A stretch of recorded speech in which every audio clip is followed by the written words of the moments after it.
네, 역사적으로 보면은 그 사형 제도는 어느 문명에나 다 있었고 특히 구약 성경에서도 이 사형에 대해서 아주 자주 등장하고 있습니다. 하나님께서 그렇게 무서운 법을 만드신 이유에 대해서 신명기가 이렇게 말하고 있죠. 신명기 19장 20절을 보면 이렇게 말합니다. 그리하여 그 남은 자들이 듣고 두려워하여 다시는 그런 악을 너희 중에서 행하지 아니하리라. 그러니까 그 사형 자체를 통해서 그 사람을 벌하기도 하지만 그것을 통해서 그런 악을 사람들이 행하지 않게 하기 위해서 그런 법이 있다고 하는 것이죠. 그래서 그 당시에 발전됐던 문명들의 공통점을 보면은 동해 보복법이라는 것이 있습니다. 그러니까 같은 해를 그 가해자에게 보복하는 것, 그런 법이죠.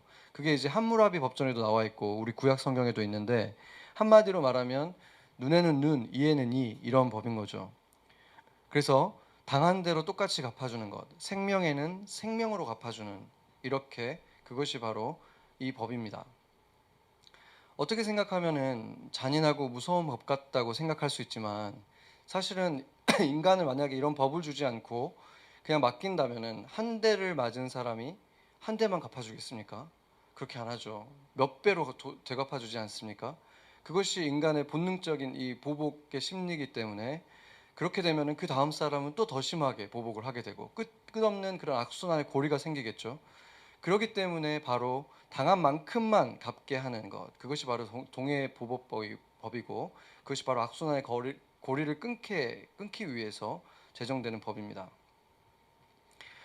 그런데 그런 사형 제도가 어떤 특정 사람들을 핍박하기 위한 잘못된 수단으로 이용되거나 아니면 이제 범죄를 방지하는 것에 거의 효과가 없는 그런 문명이 만약에 등장을 한다면, 예를 들어서 스스로 생명을 끊어버리는 것을 절망의 탈출구로 여기는 그런 사람들이 급속하게 늘고 있는 그런 사회라면은, 그러니까 자살이 늘어나고 있는 그런 사회라면은, 그런 사회에서 과연 사형 제도가 원래 취지의 역할을 할 수 있을 것인가? 그것은 고민해 볼 문제가 아니겠습니까?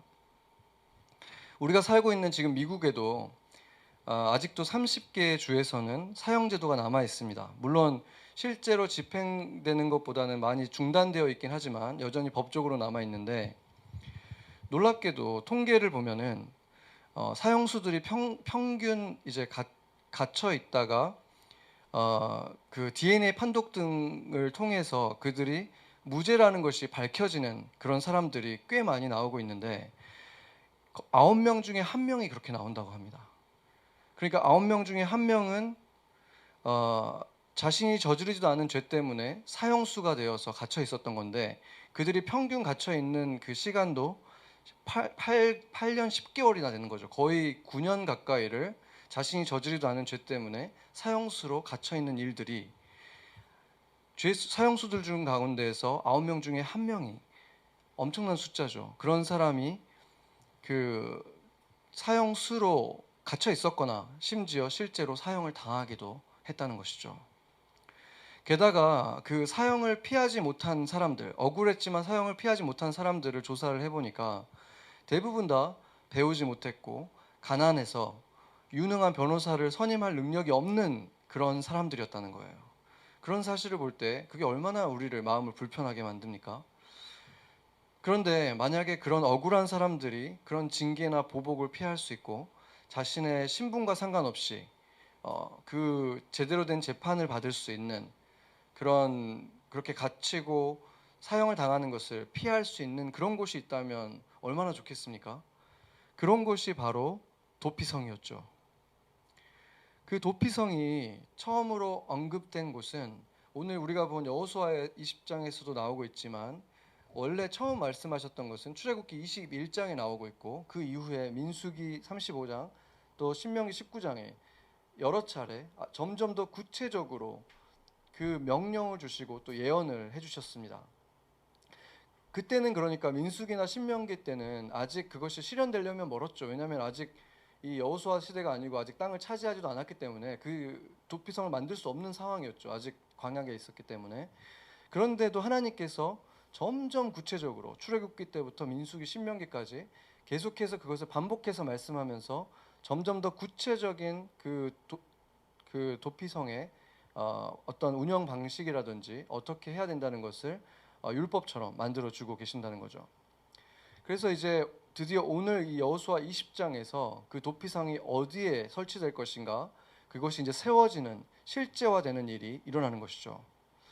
그래서 오늘 본문의 말씀처럼 의도된 살인이 아닌 경우, 그러니까 부지 중에 실수로 한 그런 그 가해자의 경우는 적법한 절차에 따라서 그 도피성에 있는 제사장과 장로들로 구성된 진상조사단, 그들에게서 면밀한 그런 판단을 받게 되는 거예요. 그러니까 한마디로 조사도 받고 또 재판도 받고, 그리고 또 회중들의 입회도 받아서 공개적으로 다 이루어지는 거예요. 그래서 정당하게 이 사람이 정말로 일부러 범죄를 한 것인가 실수인가, 이것을 따져보는 일이 있었던 것이죠.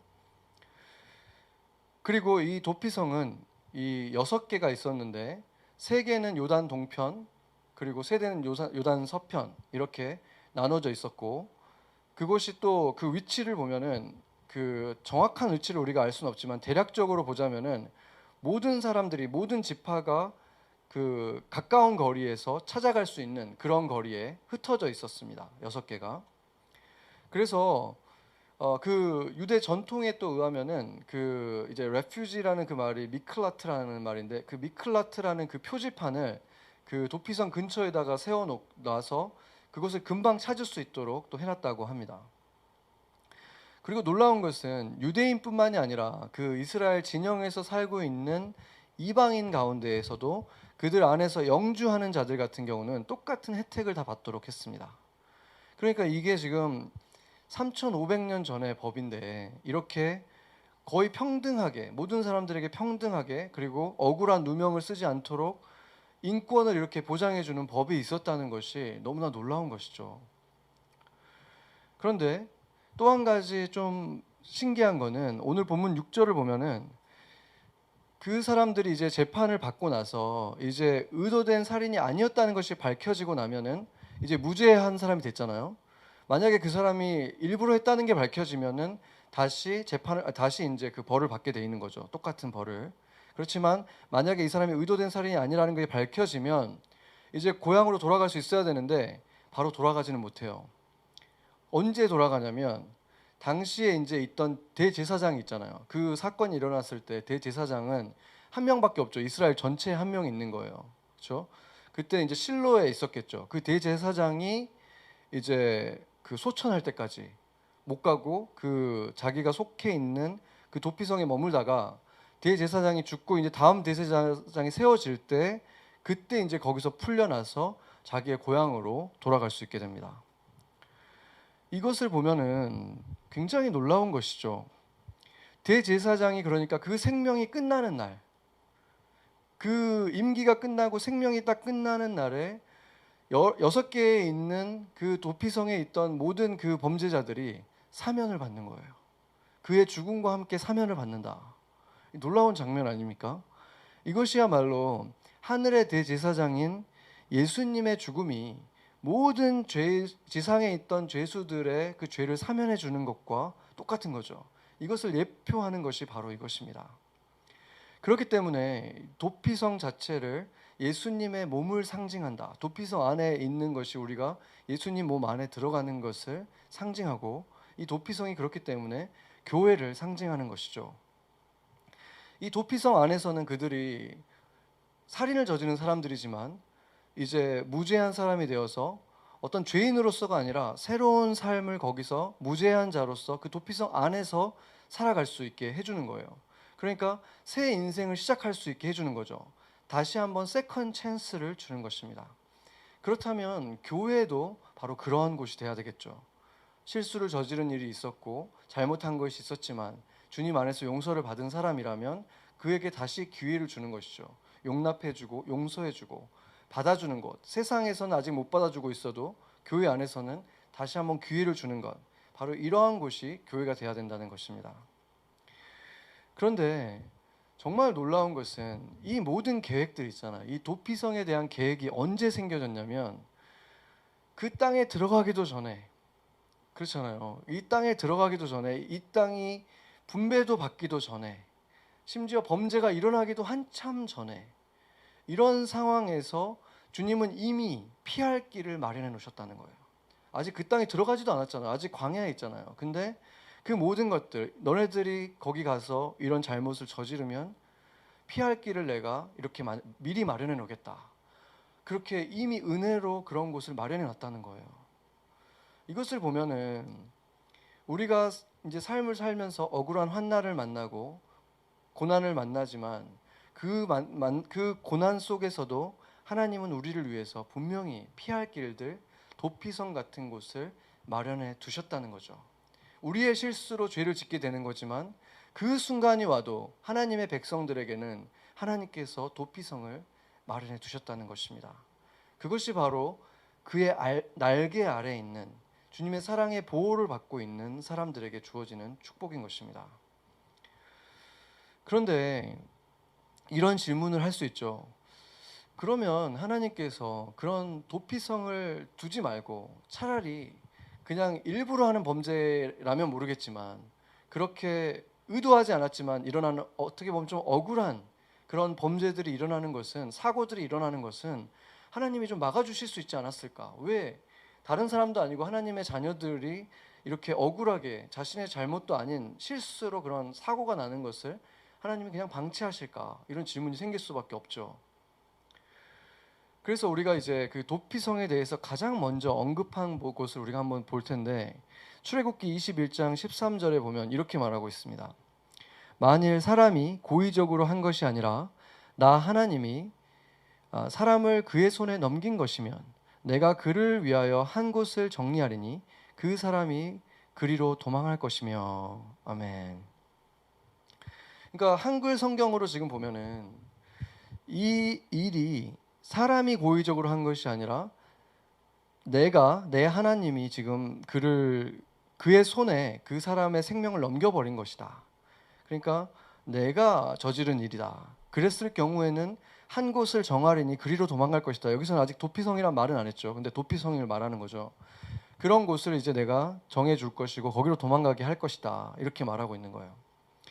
그런데 이것을 이제 원문으로 보면은 하나님이라고 한 부분이 엘로힘이라고 되어 있습니다. 그러니까 이거를 이제 엘로힘, 그러니까 하나님이란 말이 들어가 있는 거죠. 그런데도 이상하게 새 번역이라든지 굿뉴스, 영어 이제 굿뉴스 바이블, 그리고 뭐 한국말 현대인의 성경들은 뭐라고 말하냐면 하나님이 넘겨줬다 이런 말을 전혀 쓰지 않고 그것이 사고였다면 이렇게 말을 합니다. 그게 그냥 accidentally 그런 일이 일어났다면 이렇게 말을 하고 있는 거예요. 왜 그렇게 번역을 하고 있을까? 왜 하나님이란 말을 뺐을까? 왜냐하면 여기에서 지금 사용한 말은 야훼라고 하는 우리의 하나님의 고유 명사를 사용한 게 아니라 엘로힘이라고 하는 그냥 그 소문자 가세도 그냥 쓰는 이름이거든요. 그걸 이제 deity, gods, 그리고 영적인 어떤 존재들, 이런 신령한 존재들, 이런 신적인 존재들을 다 통칭하는 것이 엘로힘이에요. 그렇기 때문에 또 그 본문을 보면은 지금 어떤 나레이터가 뭐 창세기처럼 어떤 나레이터가 얘기를 해주고 있는 게 아니라 하나님이 지금 모세한테 얘기를 하고 있는 거거든요. 대화하는 장면에서 그 말을 하고 있는 거예요. 그러니까 지금 엘로힘에 의해서 일어난 일인 경우 이렇게 말한 거예요. 한마디로 엘로힘에 의해서 일어난 일인 경우 그러고 나서 그 도피성으로 보내줄 것은 내가 정한 곳으로 도피하라 이렇게 말하고 있거든요. 그러니까 3인칭을 방금 썼다가 지금은 다시 1인칭을 쓴다는 것은 이것을 지금 내가 이 사람에게 그런 일이 일어나게 했다는 말이 아니라는 것을 알 수 있는 거죠. 그래서 그랬기 때문에 이제 새 번역, 굿뉴스 번역, 현대인의 번역이 그냥 오해를 사지 않기 위해서 하나님의 의도 때문에 그런 일이 일어났다고 오해하지 않게 하기 위해서 그렇게 표현한 거죠. 그러니까 인간의 의도가 없이 어떤 신의 영역에서 일어난 일이라는 표현을 지금 하고 있는 거예요. 그래서 그 같은 내용을 자세히 담고 있는 게 지금 아까 민수기하고 신명기라고 했는데 거기서는 방금 말했던 그 엘로힘이 한 일이라는 말을 전혀 쓰지 않고 그냥 어떤 사고로 일어난 경우, 가해자의 의도 없이 일어나는 경우라고만 그냥 표현하고 있어요. 그러니까 예를 들면 이런 걸 얘기했죠. 도끼를 이렇게 들었는데 그것이 이제 빠져가지고 뒤에 사람을 쳐서 죽게 됐다. 그러니까 예를 되게 구체적으로 들었죠. 그러니까 그거는 너의 영역이 아니라 신의 영역 속에서 일어난 것이기 때문에 너에게 책임이 없고 그런 경우는 도피성으로 도망가라. 이렇게 말을 한 거죠. 그러니까 하나님의 계획 속에서 일어난 일이 아니라는 것이죠. 그냥 그런 일어나는 일을 그냥 하나님이 그냥 두셨다는 의미로 볼 수 있다는 거예요. 그래서 영어 성경 중에서 여러분들도 나중에 그 성경을 읽어봐도 도움이 많이 되는데 LEB라는 게 있어요. 그거는 이제 렉삼 바이블인데 거의 그 원어를 그대로 그냥 거의 직역한 성경이에요. 그래서 좀 자연스럽지는 않을 수 있지만 굉장히 그냥 그러니까 원어를 모르는 분들은 그 영어 성경을 읽어도 거의 원어 성경을 읽는 것처럼 굉장히 원어를 그대로 번역했는데 놀랍게도 그 성경도 아까 말했던 그 출애굽기를 그냥 가시라는 말을 빼버리고 그냥 엑시던이라고 했어요. 그러니까 그 신의 영역이다 이 말이 그때 당시에 사람들에게는 인간이 어쩔 수 없는 영역이다라는 그 어떤 관용어처럼 쓰였다고 생각하고 이렇게 사용했다는 거죠. 그러니까 전체적으로 나오는 말은 결국에 하나님의 직접적인 의지로 하나님의 계획 속에서 일어난 일이 아니라 그것은 사람이 일부러 한 것은 아니지만 하나님이 그냥 그 일이 일어나도록 그냥 놔두신 일이다. 이 말을 하는 것입니다. 세상의 모든 일은 그 하나님의 손바닥 안에 있는 일이죠. 참새 하나가 떨어지는 것도 하나님의 허락이 없이는 일어날 수 없는 일이죠. 그렇다면 나쁜 일들은 어떻습니까? 이사야서 45장 7절을 보면은 이렇게 말하죠. 나는 빛도 짓고 어둠도 창조하며 나는 평안도 짓고 환란도 창조하나니 나는 여호와라 이 모든 일들을 행하는 자니라 하셨노라 이렇게 말하고 있습니다. 그러니까 이것은 세상의 모든 일들은 주님의 그 능력 안에 있다는 거예요. 주님의 허락 안에 있지 어떤 일도 주님의 능력 밖에 일어나는 일은 허락하지 않는데 일어나는 일은 어떤 것도 존재하지 않는다. 지금 그 말을 하고 있는 거죠. 선한 일도 악한 일도 감사한 일도 억울한 일도 다 주님의 능력 안에서 일어난다는 것입니다. 그러나 그것은 결코 주님이 그 어둠을 사랑하셨다거나 우리에게 환난 주시기를 기뻐하셨다는 말은 전혀 아닙니다. 도리어 죄에 빠진 인간이 하나님께 돌아오기 위해서는 겸손해지기 위해서는 제한적인 고통과 환난과 어둠이 필요악이 되어버린 그런 세대에 우리가 살고 있다는 것입니다. 욥기를 보면 사탄은 질투와 시기와 그 악한 의지로 가득 차 있는 존재로 등장하죠. 그래서 사탄의 이름 뜻 자체가 원래 참소하는 자, 고자질하는 자라고 그랬잖아요. 그렇기 때문에 그 악함으로 인해서 견디지 못해요. 하나님의 사랑을 받는 인간들을 보면 견디지를 못하고 그렇기 때문에 인간들에게 고통을 주고 시험을 하고 연단을 해서 하나님을 떠나게 만드는 존재가 사탄으로 등장하고 있죠. 그런데 그 모든 것들이 제한돼 있다는 거예요. 운명이 이미 결정되어서 이미 죽음의 운명이 결정돼 있죠. 영원한 죽음의 운명. 그래서 그 사탄은 그곳에 하나님의 사랑을 받고 있는 이 인간들을 하나라도 더 속이고 넘어뜨려서 자신과 같은 운명으로 끌고 가려고 온 힘을 다 쓰고 있는 존재라는 것이 드러나고 있는 것입니다. 그러나 그가 하나님의 손 밖에서 자기가 원하는 것들을 할 수는 없죠. 욥기에서 보여주는 것처럼 결국에는 끝없어 보이는 그 어둠의 터널은 사실은 끝이 있고 그 환란은 언젠가 멈추는 시한부라는 것이 드러나고 있는 것입니다. 그래서 그 어둠 속에서 하나님이 그것을 허락하신 이유는 진정한 겸손을 배우고 하나님이 아니라 의지하던 것들, 나 자신의 능력을 의지하고 나 자신이 가진 것들을 의지하는 그런 사람들 또는 내가 아니라 다른 사람들, 그 사람들을 의지하던 것들이 다 쓸데없다는 것을 배우는 시간으로 하나님만이 나를 구하실 수 있구나, 하나님만이 나를 책임져 주실 수 있구나, 이 겸손을 배우는 시간, 이 진리를 붙잡게 되는 시간으로 결국 하나님은 사용하신다는 것입니다. 사탄은 온갖 거짓으로 그들을 죽이기 위해서, 죽음으로 이끌기 위해서 그 어둠으로 이끌어 가고 있지만, 결국에는 우리가 그 진리의 빛을 붙들 때 그 상황은 완전히 반전된다는 것입니다. 반전되었을 때 이전보다 더욱 밝은 빛으로, 그리고 이전보다 더욱 가까이 주님께 나아가게 되는, 하나님의 손을 꾹 붙들게 되는 일이 그 어둠 속에서 일어난다는 것입니다. 그렇기 때문에 우리 그리스도인들에게 있어서는 그 어둠은 두려워할 것이 아니라는 것이죠. 누구도 그 어둠을 환영할 수는 없고 좋아할 수도 없습니다. 그러나 하나님 손 안에 있다는 사실을 아는 우리에게는 어둠은 결코 결론이 아니라 과정일 수밖에 없다는 것이죠. 그리스도 안에 있는 자들에게는 영원한 것은 빛이고 순간인 것은 어둠이라는 말입니다. 의도하지 않았던 억울한 일들을 우리는 겪게 됩니다. 예수님을 믿지 않는 사람도 믿는 사람들도 우리 삶 속에서는 그 억울한 일들 경험하게 되죠. 그럴 때 사탄이 뭐라고 합니까? 이제 너는 끝났다. 하나님이 너를 버렸다. 하나님 너를 사랑하지 않는다. 절망만이 남아있다. 이렇게 우리를 속이죠. 그러나 그것은 거짓말입니다. 환난은 언제나 시한부이고 터널은 언제나 끝이 있습니다. 그리고 그 끝에는 우리가 만나게 될 그 빛은 지금껏 우리가 경험한 적 없는 너무 눈이 부셔 찬란한 그 빛이 기다리고 있다는 것입니다. 왜 그렇겠습니까? 그 어둠의 터널을 허락하신 분이 바로 우리의 아버지 되신 하나님이시기 때문인 것입니다.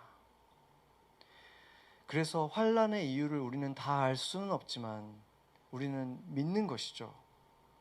소망이 있다는 그 사실, 환난으로 끝나지 않는다는 사실, 그 터널의 끝에 더 찬란한 빛이 있다는 사실을 우리는 믿기 때문인 것입니다. 아멘. 아까 우리 오늘 본문에 보면은 무서운 말이 계속 나오는데, 그게 뭐냐면 피의 보복자가 너희를 쫓아올 때, 이렇게 계속 얘기하죠. 그 피의 보복자가 누구냐면 가까운 친척이에요. 가까운 가족이나 친척인데, 그 죽음에 이르게 한 그 사람을, 죽은 사람을 대신해서 처단해주고 보복을 해주는 그런 존재인 거죠. 그래서 그 사람을 이제 고엘이라고 불러요. 이런 제도를 고엘 제도라고 부르는데, 이 고엘이라는 말이 굉장히 특이한 말입니다. 고엘이라는 말은 굉장히 다양하게 해석이 되는데, 영어로는 오늘 본문에서는 영어로 번역하면 보복자니까 어벤저예요. 어벤저. 보복자인데, 사실은 성경에서 더 많이 쓰이는 말은 뭐냐면 리디머예요. 리디머가 뭡니까? 구속자, 속량자라는 뜻이잖아요. 그런데 그 두 가지는 사실은 굉장히 다른 의미로 느껴지죠. 그래서 이것을 우리말로 좀 풀어서 종합해 보자면 어떤 말이 되냐면 대신 갚는 자가 되는 거예요. 대신 갚는 자. 그러니까 보복하는 것도 갚는 것이고, 그 누군가를 대신해서 갚아주는 것도 갚는 자죠. 그러니까 고엘은 사실은 대신 갚는 자라는 의미인데, 구약 성경에서 굉장히 유명한 그 고엘이 있었죠. 그게 룻기에 등장하는 보아스입니다. 룻기에 보면은 그 이방 여인인 이고 과부인 룻과 또 이제 나이가 많이 든 이제 할머니였죠. 이 나오미, 둘 다 과부였고, 이들을 이제 거두어야 되는 고엘이 있었어요. 그 베들레헴 자신의 고향으로 돌아갔을 때. 그런데 과연 그들이 거두고 싶었을까요? 생각해 보세요. 둘 다 남편을 잃은, 굉장히 어떻게 보면 저주받은 것 같은 그런 여인이잖아요. 아들을 다 잃었고, 누가 이 사람을 거두고 싶었겠습니까? 그렇기 때문에 그들을 책임지고 싶지 않아서 그 첫 번째 고엘이었던 사람이 율법이 정한 대로 장로들 앞에 가서 내가 고엘의 이것을 포기합니다 하는 그 선언을 합니다. 신발을 벗고 하는 이런 행위를 통해서 포기하게 되고, 근데 그 두 번째 고엘의 자격을 가지고 있던 사람이 바로 보아스였죠. 이 보아스가 이 두 사람을 자기가 거두게 되는 것이죠. 이 고엘이 어떤 역할을 하냐면, 이렇게 두 사람처럼 과부가 된 여인들은 이제 거두어들여서 이제 나오미는 자신의 어머니처럼 거둬들인 것이고, 이제 이 룻은 자신의 아내로 거둬들이고, 만약에 아이들이 있으면 또 자기 아이들로 하는데 이 경우는 아니었지만 아이들로도 거두고, 만약에 이들이 빚이 있잖아요. 그러면 그 빚을 많이 져서 노예가 될 수가 있었어요. 그때 당시에 이스라엘 안에서도. 그러면은 그 빚을 이 고엘이 갚아주는 거예요. 고엘이 이것을 갚아주고, 또 만약에 돈 이제 빚 때문에 땅을 자신에게 조상으로부터 물려받은 땅이 있는데 그 땅을 이제 파는 경우가 있죠. 다른 사람에게. 그러면 그것도 이 고엘이 갚아주는 거예요. 그러니까 이 고엘이 모든 것을 다 갚아주고, 그리고 나서도 더 놀라운 것은 이제 그 지금 이 룻 같은 경우는 다른 남자의 아내였잖아요, 원래. 근데 그것을 이제 그 가문이 끊어지지 않기 위해서 이 고엘이 어떤 역할을 해주냐면, 남편 역할을 해주고 아이를 낳아주고 그들이 잃어버린 땅을 다 찾아주잖아요. 모두 그렇게 한 다음에 그 여인과 사이에 난 아들은 자신의 아들로 삼는 게 아니라 이 여인의 원래 죽은 남편의 아이로 삼아주는 거예요. 그럼을 통해서 그 가정의 가문이 계속해서 땅과 그 이름을 이어갈 수 있도록, 그러니까 대신 그 이어갈 수 있도록 도와주는 역할을 하는 것이 이 고엘의 역할인 거죠. 그러니까 자신에게는 아무런 득이 없는 거죠. 자기 자식이 되는 것도 아니잖아요. 자신의 땅이 되는 것도 아니고. 그러니까 아무리 가족이라고 해도, 친척이라고 해도 정말로 그 사람들을 긍휼히 여기면서 사랑하지 않으면 도저히 할 수 없는 그런 일이 바로 고엘이 하는 일이었던 것이죠. 그런데 이 보아스는 자신이 첫 번째 고엘도 아니었는데도 불구하고 스스로 나서서 적극적으로 이 두 사람을 기꺼이 받아주죠. 그런 그 모습 속에서 어떤 모습이 보여줍니까? 하나님이 이 고엘 제도라는 것을 왜 만들었는지 보여주는 거죠. 하나님의 백성들이 서로 그렇게 사랑하면서 세상과 구별되는 그런 모습, 정말 이웃을 그렇게 사랑해주고 자기 것도 아닌데도 그렇게 다 챙겨주는 그런 모습, 이것이 바로 은혜의 속량자, 구원자 고엘이었던 예수님의 모습, 예수님의 직계 조상이었던 이 보아스를 통해서 이 예수님의 모습이 지금 비춰지고 있는 것입니다. 근데 그러고 보면 이 구약 성경에 하나님에 대해서 일컫는 표현 중에 고엘이라는 말이 굉장히 많이 등장합니다. 고엘이라는 단어가 직접 등장하기도 하고, 고엘이라는 말이 이 파생돼서 말한 건데 동사의 원형이 뭐냐면 그 갚아준다라는 뜻이죠. 그게 가알이라는 뜻이에요. 가알이라는 단어인데 이 두 가지로 굉장히 많이 등장합니다.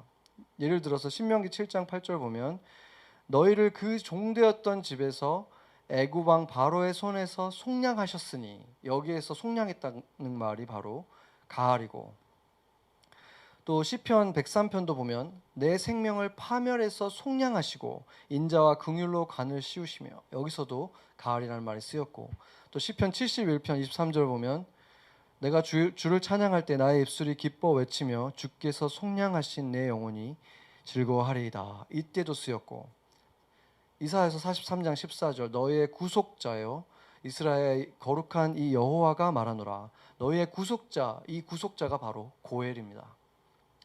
이렇게 하나님께서 이스라엘의 고엘이 되신다, 정말 수차례 반복해서 말씀하시는 거예요. 하나님이 이런 고엘이 되주시는 사람은 얼마나 복이 있습니까? 그 하나님께서 나의 빚을 다 청산해 주신다, 나에게 땅을, 내 이름으로 된 땅을 나에게 주시겠다, 다 갚아주시겠다, 나의 치욕을 다 갚아주신다, 기꺼이 다 책임져 주시겠다 하는 이 그리스도인들은 얼마나 큰 복이 있는 자들입니까? 그 예수님께서 이 신약 성경에서 끝내신 것이 있었는데 그게 뭐였냐면, 아까 말했던 동해보복법, 이에는 이로 생명에는 생명으로 갚았던 그 시대를 예수님께서 원수 사랑법으로 깨트리셨죠. 뭐라고 말씀하셨습니까? 오른뺨을 치는 자에게 왼뺨까지 돌려대라, 이렇게 말씀하신 거예요. 핍박하는 자를 위해서 기도하고 악한 일을 너희에게 저지른 자에게 착한 일로 갚아라 라고 말씀하신 거예요. 눈에는 눈, 이에는 이가 아니죠. 정반대의 말씀을 지금 하시는 거예요. 그 다음 차원의 말씀을 지금 하고 있는 거죠. 그런데 그게 어떻게 가능할 수 있을까?